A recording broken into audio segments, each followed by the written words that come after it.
This is Ken Ferry with this week's Boots in the Field. Another good week.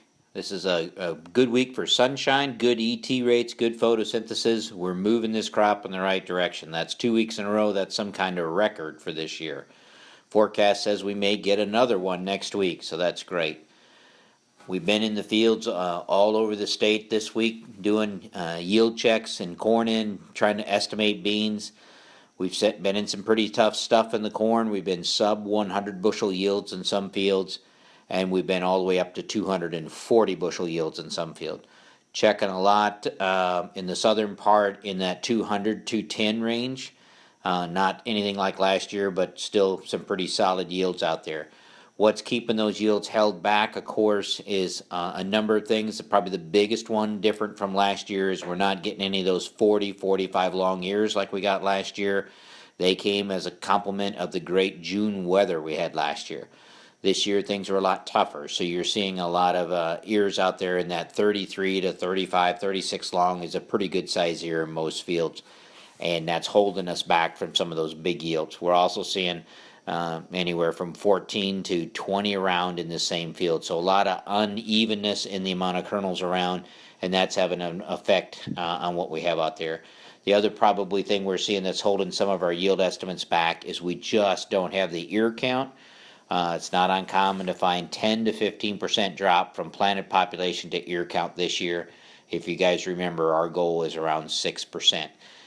So we're seeing double the amount of loss that I would like to see in a lot of these fields, and it's just due again to the conditions that we ran into this spring trying to get the stand established. We did run into some hail in a couple of fields this year. Some of it was from June, so the hail from June did affect the ear size. The ear size is smaller, kernel set is smaller, corn's doing pretty good right now, and a number of fields got caught with the hail that came through on Sunday.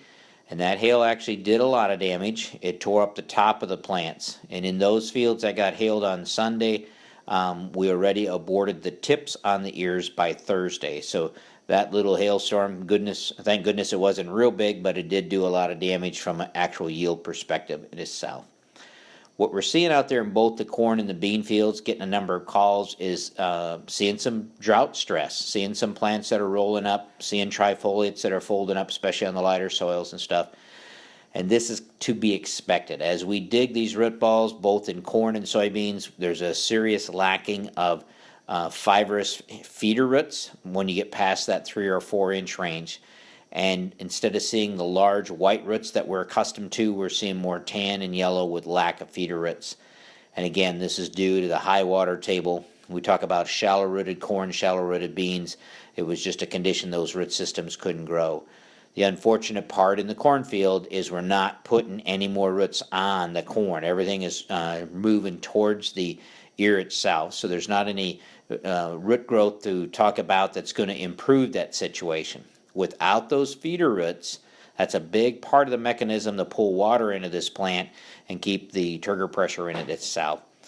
So if the temperatures stay reasonable like they have been, and we pick up some rain this weekend, that's in the forecast, we'll be moving along here in pretty good shape.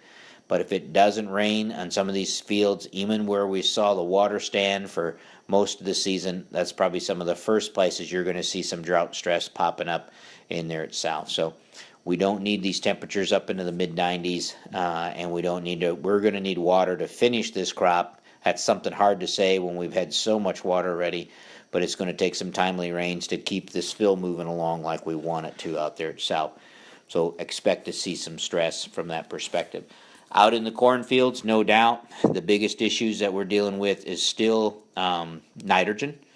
Nitrogen deficiency continues to grow in areas where we didn't even see it last week, and that is pulling back on the depth of kernel, and it is going to change our ability to finish there. The disease has ramped up. In the cornfields, we're seeing quite a bit of disease that's progressively getting worse compared to a week ago in itself. Last week we talked about the white tips on the yellow cobs, and we're afraid that they were going to abort. And they have aborted. So in some of these fields that we're in this week, I saw as much as 30 to 50 bushel of white tip cob abort back because we weren't uniform. And again, that goes back to pollination. We stretched out this pollination out over 7 to 10 days, and it's hard to hold the tip when you do that itself. From the bean side, again, it's disease. The white mold, you can see it now walking through the field. You still have to look for it. You can't see it from the road. Last 2 weeks I've been talking about white mold. I said you had to part the stand to find it. You don't have to do that anymore. As you're walking through the bean fields, you can see the dead plants. We're in some fields this week that range from 10 to 15% white mold damage out there. Now at this stage, we're at R4. If you have 15% of the plants with white mold, you have a 15% hit in yield. Nothing you can do about it, but at the same time, you need to know where you are, again, for marketing purposes and to let farm managers and landowners know what's going on out there itself. Still can't see it from the road. That'll be another 10 days or 2 weeks probably. The sudden death is definitely stepped up out there, but here again, you got to be walking the field to see the sudden death. You can't see it from the road yet. That'll be a ways off.